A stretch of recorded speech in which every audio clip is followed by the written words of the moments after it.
You talk a bit about it here, but give us a sense of what was about Congo that brought you there when there are a lot of places in the world that need attention. Yeah, there are indeed. There are a lot of places that are struggling. You know, what moved me was I thought this is about the place struggling the most that I come across in the world. I mean, in all the metrics of failed states and so on, it ranks way up there. But when I went there, I found places where, you know, there was complete impunity, where some places where 2 out of 3 women had been raped, where 1 in 5 children didn't live to the age of 5 years old. And that really moved me as a father. And the gender-based violence statistics moved me as a husband and as a father. And, you know, you have preventable disease, and you have a place where a lot of this violence is preventable by just helping support the security sector. And that's why I do advocacy also with the State Department and testifying in Congress to say, let's assist the Congolese in forming a more robust military and a just military so that they can enforce the law. Parts of this country. Nick Kristof of the New York Times has chronicled the gender-based crime against women. Congo, as you just said, is the epicenter of that. That's absolutely true. And Nick's done a great job. I was one of the producers on his movie Reporter, which you can see. It's a very good movie about how Nick works, and he tries to raise awareness. And he's the reason I first got involved in Congo, because I started reading about his travels and the atrocities that he's seen and some of the warlords that he met.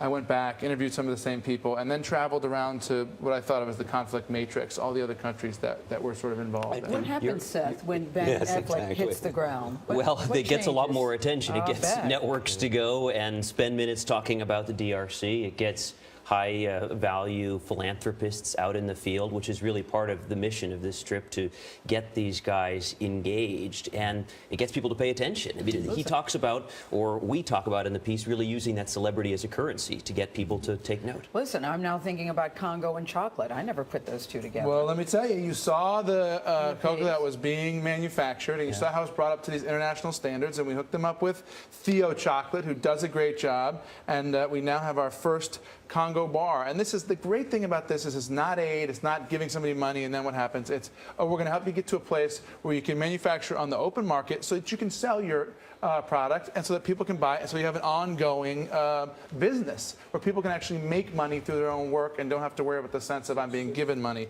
It's the ECI Congo chocolate bar. It'll be available at, it's available on the internet now, yeah, and I think it'll be at, what do you call, Whole Foods and other places. So, and you're all welcome to try this. I will do so. You know, Ben Affleck, you make a point of staying out of the tabloids, but there's 2 great stories about you this week. I don't know if I should start with Wonder Sperm.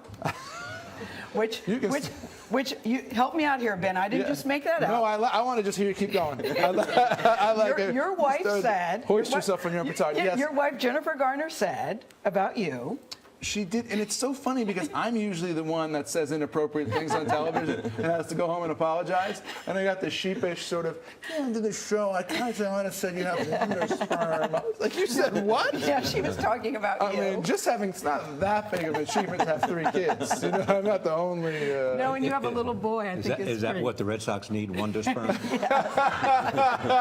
They need wonder something, my friend. It may not be printable for your show. No, and the other story is that you apparently hit a car or something, and you left a note on the windshield. I did. Well, I happened? don't deserve too many kudos for that. I was driving, I had my kids in the car, I looked up, and there were just, for whatever reason, there were a bunch more paparazzi than there usually were, and I saw a couple guys run red lights, and I was thinking, they shouldn't be running, they shouldn't be running red lights, and then I heard poof. And I was like, oh, someone throw something at my car, and then I looked over, and my mirror was turned in, and I was like, nobody threw anything. And I thought, there's no choice. I pull over. But you did the right thing. So many people don't, Ben. That's I the hate to only break point I this was up, making. guys. Yes, that's the only point I was making. Thank you, Ben. Great Thank to see you very much. Thank you for having me. I really theaters appreciate on it. Friday. You can buy the chocolate. We'll be right back. October 12th. Watching CBS This Morning. Yes. Thank you.